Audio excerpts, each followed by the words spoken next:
आगे हैं 10 नंबर।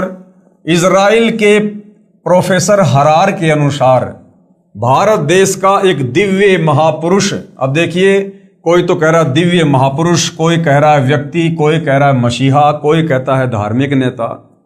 तो ये भविष्य वक्ता भाई और बहनों, कुछ तो इनको भविष्य के जो है दर्शन होते हैं, कुछ फिर ये अपनी थोड़ी बहुत अटकलबाजी लगा देते हैं, क्योंकि ये बेचारे आध्यात्मिक ज्ञान से अपरिचित होते हैं, जिस कारण से इनको नहीं पता होता है कि परमात्मा प्रकट होता है या जन्म लेता है या परमात्मा कौन है, कैसा है, इनको नहीं पता होता है।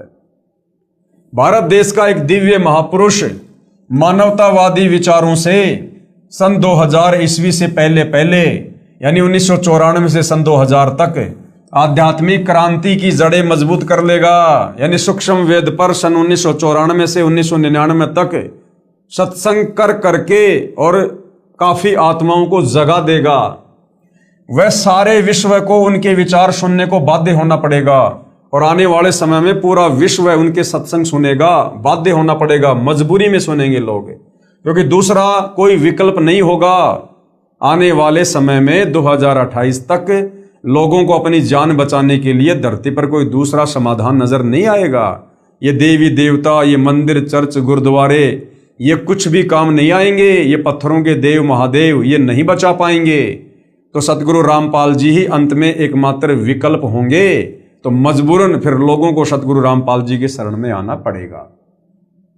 सारे विश्व को उनके विचार सुनने को बाध्य होना पड़ेगा। भारत के अधिकतर राज्यों में राष्ट्रपति शासन होगा। ये 2028 के आसपास के लिए भविष्यवाणी है। ये भारत देश के अधिकतर राज्यों का मतलब है भारत देश के जितने भी स्टेट हैं उनमें से ज्यादातर स्टेट में राष्ट्रपति शासन लगेगा, आर्मी शासन लगेगा, इमरजेंसी लगेगी।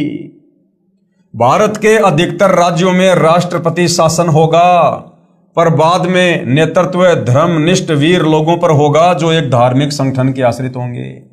और ये भारत देश के जो राजनेता हैं, मंत्री, प्रधानमंत्री, राष्ट्रपति, ये हाथ खड़े कर देंगे आने वाले समय में। और उसके बाद सतगुरु रामपाल जी के भक्तों के हाथों में भारत देश की कमान होगी, और जैसा सतगुरु रामपाल जी कहेंगे उसके बाद वैसा ही वो भगत करेंगे, जिससे फिर पूरे विश्व में धीरे धीरे शांति की स्थापना होगी।